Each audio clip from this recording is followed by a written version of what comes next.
So I'm not even gonna lie. I just clickbaited y'all. We're not doing the tabloid stuff today. We're not gonna be talking about whatever Liver King is up to. This is actually gonna be educational content. Something that I think doesn't get talked about nearly enough in the fitness industry, but that you might not have clicked on if I tried to talk about it honestly. You got caught fair and square trying to click on some mindless entertainment, watching Liver King go to jail or take meth or whatever he's up to, and your penance is to listen to something that's good for you.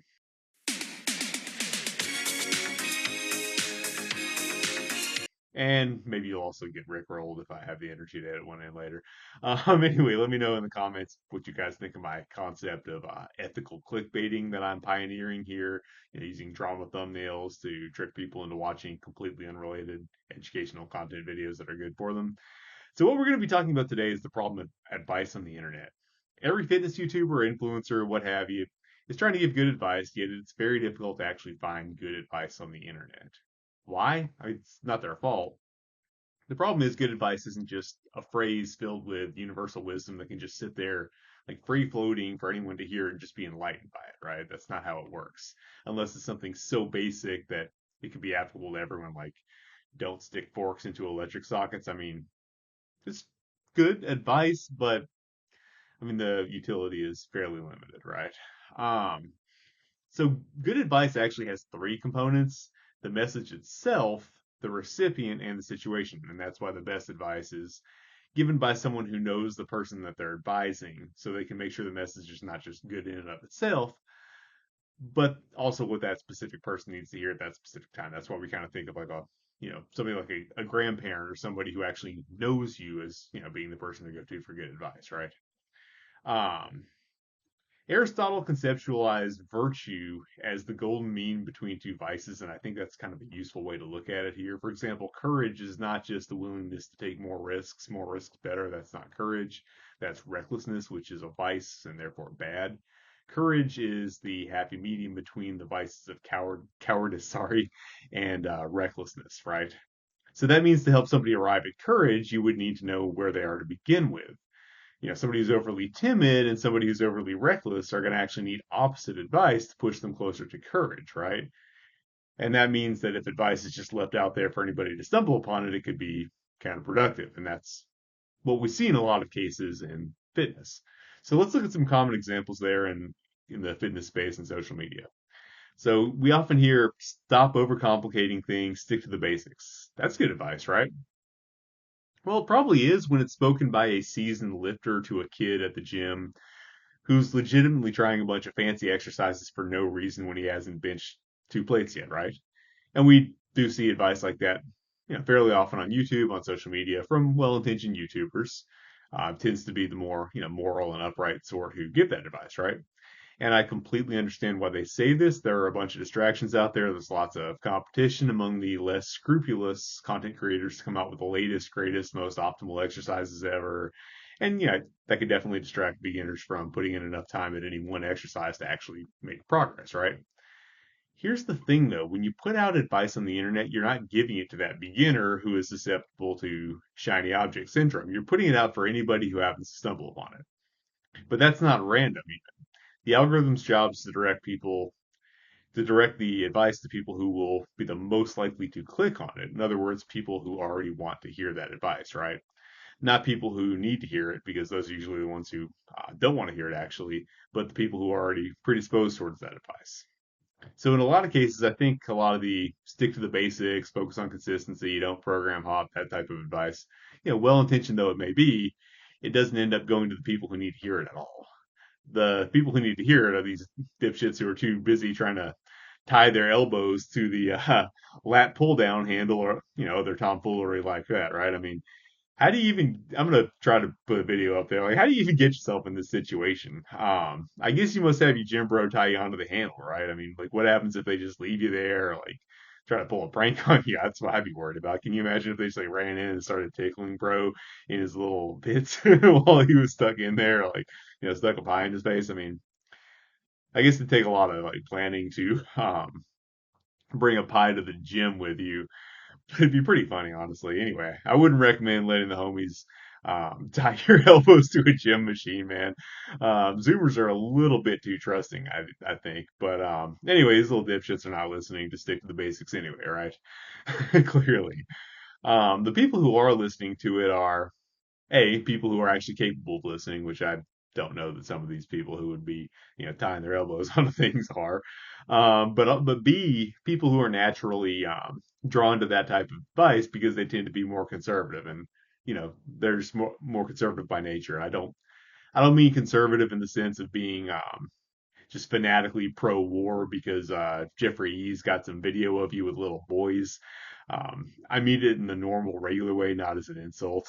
And no, I'm not being partisan here. Liberals are just as fanatically pro war because they've got videos of them too. Just in that case, the bombs have to be dropped by non binary women of color, but same outcome, right? Now, I mean conservative in the sense of like folks that would be more inclined to stick to the basics anyway. Um, and that probably works out for them for a while. Certainly better than tying your elbows up and getting fired in front of the whole gym like a dumbass. That would be so funny. But eventually it becomes bad advice for them too to just stick to the basics, right? Because at a certain point you're going to hit the point of diminishing returns doing the exact same thing that you've been doing for your entire lifting career, or you're going to run into problems that, the basics just can't solve, right?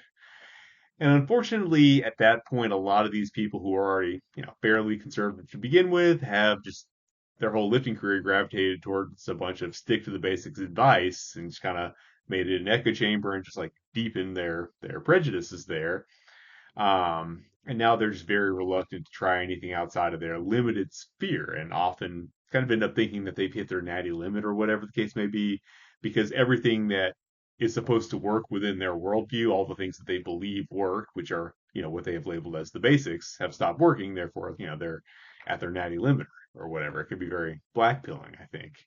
And that's really a lot of why I'm making this video, because as you can imagine, I run up against a lot of stick to the basics, don't overcomplicate things type rhetoric, pushing the ideas that I am, and it's frustrating to me because there just is so much more potential out there that a lot of dedicated lifters are missing out on because they become overly attached to a piece of advice that may really never have been intended for them that much in the first place. And I say that because there are a lot of creators who I see preaching, stick to the basics, and I'm not faulting them for this, right? Because that's the message that they're trying to, target. The people that they're trying to target need to hear that message, whether they get to it or not. I'm sure they do in some cases. It's good advice for people that it's good advice for, and again, I understand why they're preaching that. But anyway, what I'm saying is I see a lot of these people saying, stick to the basics, but then they're also finding a lot of value in the kind of esoteric stuff that I put out. So clearly they don't, a lot of the creators who are saying this don't think that everybody needs to just stick to the basics. They're saying that because the people that they are trying to reach need to hear that, right? But then you have people that just hear that and think it's gospel forever for every person at all times and places, right? And that's kind of a shame. Real quick, I just want to plug the sponsor of the video, Barbell Apparel. The Independence Day sale is going on, so that's buy two get one free. I think all shirts and shorts, if I'm not mistaken. So go ahead and take advantage of that. I mean, those are just great livable clothes. Yesterday, I took my 3-year-old to her gymnastics class, and of course, obviously I'm wearing jeans because that's typically what I wear unless I'm going swimming. And of course, I'm able to move in complete freedom, just like all get in all the positions to kind of help show her what she's supposed to be doing, do little tricks like she was learning somersaults and reverse somersaults, and I was like kind of helping to show her that and encourage her. So anyway, just nice to have like dad jeans that look the part, but you can actually just do anything you need to. And so anyway, we have the same dynamic with a lot of the mindset and motivation stuff on the one hand versus the more analysis and information type of content. So, like, either one of them can be very beneficial if a wise human is choosing to direct them to the individuals who need to hear them, right? There are definitely some lifters who just really badly need some mindset. It kind of hurts, it's kind of painful to watch them, right? You really just want to lock them in a room and kind of force them to watch Eric Bugenhagen videos, kind of in Clockwork Orange style. I mean, as they would say in the South, bless their hearts, right? You know, you know, um, you, like a Southern woman when she starts saying bless their hearts, like something's wrong with them, and some of these poor souls, you gotta. They need some mindset, right? But there are also plenty of lifters, maybe not as many as in the first category, but still plenty that honestly do need to be told that, like, dude, you're not going to go in there and just hit that PR you've been trying for 3 weeks, the fourth week by just mindsetting it. You're not going to mindset that up, buddy. You know, there are lifters who need to be told to use their head, like in the sense of thinking, not in the sense of like a battering ram. That category exists too, but they're not curating their algorithm in such a way that they're going to be getting the analysis they need in most cases, right? They're going to be going towards what confirms what they already want to do, right? You guys see the problem, right?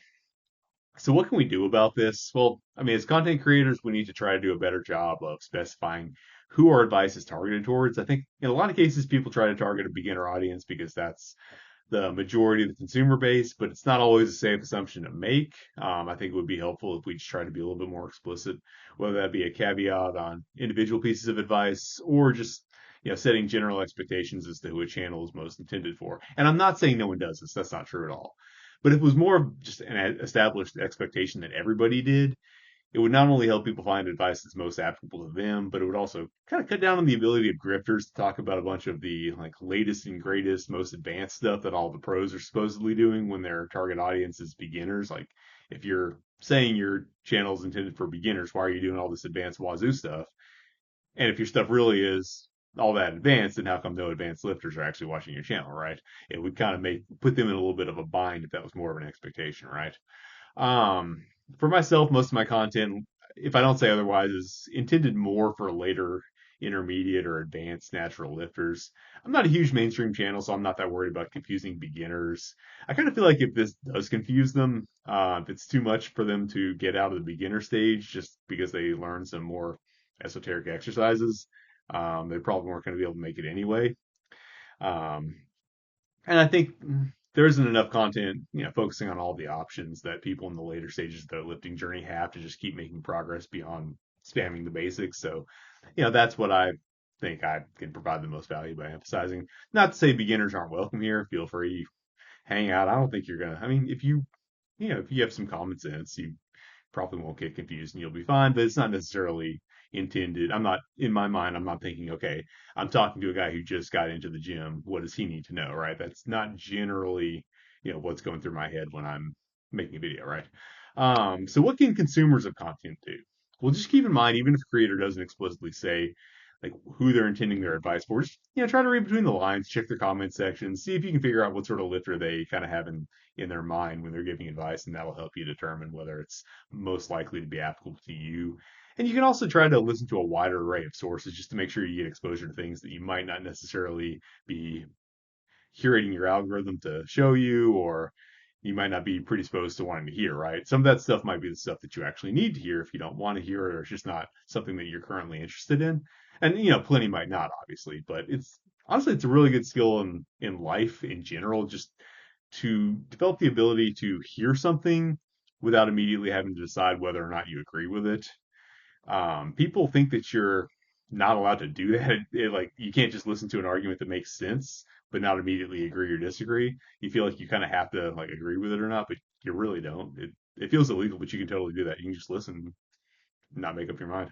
And that is a really helpful thing to do when you're trying to listen to a wider variety of sources. Just, kind of keep it in the back of your head without really rushing to judgment. You can do that. So listen to perspectives outside your normal wheelhouse from time to time. That can help you get exposure to ideas that can ultimately provide a lot of value to you. I mean, that has been so helpful to me. I mean, I've taken ideas from so many different niches that have ultimately been really valuable. So I can't recommend that strategy enough. And another thing you can do is stop just being a consumer of content. Like put the social back in social media, connect with people, talk to them. So you're actually talking to a person just on the screen, but you're actually talking to a person via these wonderful telecommunications devices that we have, not just hearing words that were uploaded to the internet by somebody who doesn't know you, right? That's one thing I like about my native platform of Insta. It's a little bit more democratic. It's got more options to just talk to people. Everybody's a little bit creator, a little bit consumer. Everyone's got at least some posts up. So on some level, it's a little bit more democratic, and you can just kind of connect with regular people who share your hobby. Not everybody on there is big content creator, as opposed to here where it's kind of just like people either have a platform and they're broadcasting or they don't and they're listening, right? And there's tons of forums and stuff. There's a ton of it's the internet. There's a ton of stuff on there for like connecting with people and actually just asking people questions and just bouncing stuff off people, right? And there's also the option if you want somebody to be financially invested in giving you the best advice possible, you can always hire a coach. I mean, it can definitely help to get second opinions, even with stuff that you already kind of know the answer. You know what they're going to say. It can help to hear another person that you trust actually say it to you. Like for example, I tend to get a lot of kind of hard chargers, and if that's your personality, it can be really difficult to trust that you're making the right decision when you take it easy on yourself. Um, but if you hear it from somebody that you trust, somehow it makes sense and you're able to just have peace with that, right? Um, I'm not going to push the advertising for my coaching too much on here because, like I said, Insta kind of works a little bit better for that. Just for the reasons I just talked about. It's you can actually have conversations with people, see if it's a good fit, ask questions, do a call or whatever, actually have some human contact. Whereas, here it's kind of like, here's my pitch, here's the link. It's a little bit abrupt, right? That's they'll let steer you away if you're interested. But anyway, it's relevant to what I was talking about, so I'm definitely going to mention it here. Business has been growing at a good rate. Thanks to everybody who signed up. I really appreciate it, but I still do have plenty of space if you're interested. So take advantage of that if you're so inclined. And honestly, just talk to me on Insta if you are interested. We'll see if it's a good fit, right? Anyway, I hope you guys found that interesting. I am helpful and worth the clickbait. If you are really mad at me, if you it's like hate being clickbaited, you were just like, damn, I wanted to see what happened to Liver King. And, I thought he was going to kill Joe Rogan. I'm not allowed to, well, it's the end of the video. I think I'm okay.